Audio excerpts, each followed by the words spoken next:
नमस्ते, मेरा नाम है संतोष। स्वागत करता हूं आप सभी का आपके अपने YouTube चैनल पर। दोस्तों, अगर आप अपने बच्चे को अच्छी शिक्षा दिलाना चाहते हैं लेकिन आपकी आय अच्छी नहीं है, आपके पास उतने पैसे नहीं है कि आप प्राइवेट स्कूल्स में शिक्षा दिला सकें।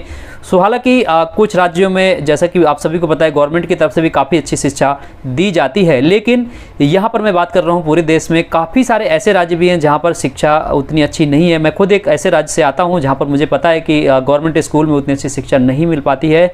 लेकिन दोस्तों, आपके बच्चे को अच्छी शिक्षा प्राप्त करने का जो सपना है वो केंद्रीय विद्यालय दे सकता है। जी हाँ दोस्तों, केंद्रीय विद्यालय में आप एडमिशन करवा सकते हैं। सो इस वीडियो में आपको बताने वाला हूं कौन कौन से वो दस्तावेज हैं, वो डॉक्यूमेंट हैं। अगर आपके पास हैं तो आप केंद्रीय विद्यालय में अपने बच्चे का एडमिशन करवाने के लिए अप्लाई कर सकते हैं। सो आगे बढ़ने से पहले छोटी सी रिक्वेस्ट करना चाहूँगा, अगर आपको ये वीडियो अच्छा लगे तो लाइक और शेयर जरूर करना, और हमारे चैनल पर नए हो तो चैनल को सब्सक्राइब करके घंटी के बटन को जरूर दबा लेना।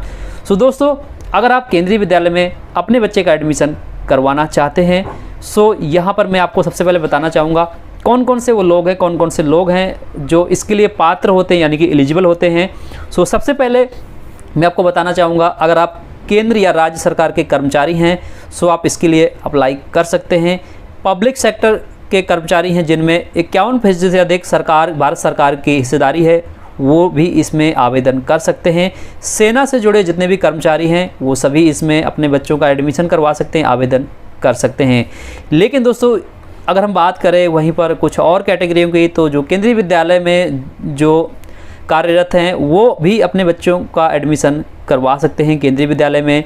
इसके अलावा खेलों में फर्स्ट, सेकंड एवं थर्ड श्रेणी प्राप्त करने वाले जो खिलाड़ी हैं या फिर जो बच्चे हैं वो भी एडमिशन केंद्रीय विद्यालय में ले सकते हैं। इसके अलावा अब बात आती है आम इंसान इसमें कैसे एडमिशन प्राप्त कर सकता है। तो सबसे पहले जो कैटेगरी है वो है दिव्यांग। अगर आपका बच्चा दिव्यांग है सो आपका बच्चा भी केंद्रीय विद्यालय में एडमिशन पा सकता है, इसके लिए अलग से कोटा रखा गया है। इसके अलावा सिंगल गर्ल चाइल्ड एक कैटेगरी है जिसके तहत भी आप अपने बच्चे का एडमिशन केंद्रीय विद्यालय में करवा सकते हैं। तो यहाँ पर मैं आपको सिंगल गर्ल कैटेगरी के बारे में बताना चाहूँगा। कुछ लोग अक्सर सवाल पूछते हैं, तो मैं आपको बता दूँ, सिंगल गर्ल का मतलब है इकलौती संतान और वो केवल बेटी है या फिर जुड़वा बेटियाँ हैं तो वो सिंगल गर्ल कैटेगरी के तहत एडमिशन प्राप्त कर सकते हैं। दोस्तों, अगला जो कैटेगरी आता है वो आता है आम लोगों के लिए। जो सबसे ज़्यादा जो एडमिशन आम लोगों को दिया जाता है उसमें आता है आरटीई। आरटीई एक ऐसा कोटा है जिसमें जिनकी आय बेहद कम है, यानी कि 1 लाख रुपए से कम जिनकी आय है सालाना, वो लोग भी इसमें अपने बच्चे का एडमिशन करवा सकते हैं, चाहे वो किसी भी कैटेगरी से आते हों। इसके अलावा एससी यानी कि अनुसूचित जाति और एसटी यानी कि अनुसूचित जनजाति, ओबीसी नॉन क्रीमी लेयर वाले, और साथ ही ईडब्ल्यूएस जैसा कि मैंने आपको बताया जिनकी आय 1 लाख रुपए से कम होती है, वो लोग भी अपने बच्चे का एडमिशन करवाने के लिए अब केंद्रीय विद्यालय में आवेदन कर सकते हैं, जिसके लिए 25% सीटें ऑलरेडी रिजर्व रखी जाती हैं। दोस्तों, इसके अलावा भी बहुत सारी कैटेगरियां हैं जो केंद्रीय विद्यालय में अपने बच्चों का एडमिशन करवा सकते हैं। सो आप ज़्यादा जानकारी के लिए नोटिफिकेशन पढ़ सकते हो केंद्रीय विद्यालय का जो हर साल निकाला जाता है, वो उसका लिंक मैं आपको डिस्क्रिप्शन में दे दूंगा।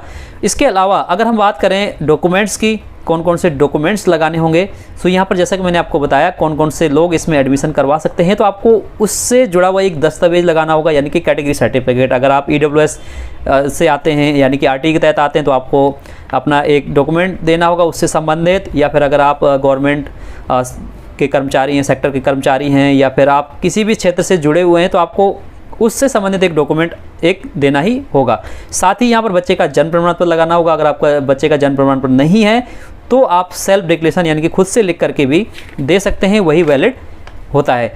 इसके अलावा जो अगला कैटेगरी है वो आता है एड्रेस प्रूफ। एड्रेस प्रूफ में आप कोई भी एक डॉक्यूमेंट दे सकते हैं जो कि भारत सरकार द्वारा इशू किया गया हो या राज्य सरकार द्वारा इशू किया गया डॉक्यूमेंट हो।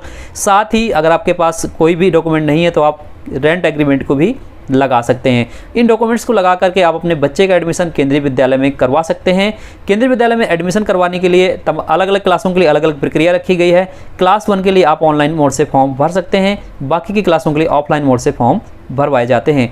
दोस्तों, इस बारे में विस्तार से मैं वीडियो लेकर के आता रहता हूं, तो अगले कैटेगरी में आपके लिए वीडियो लेकर के आऊँगा कि किस कैटेगरी के लिए कौन सा डॉक्यूमेंट कैसे बनवाया जा सकता है। सो आप हमारे इस चैनल को सब्सक्राइब जरूर कर लीजिएगा, और वीडियो अच्छा लगा हो तो वीडियो को लाइक और शेयर जरूर कीजिएगा।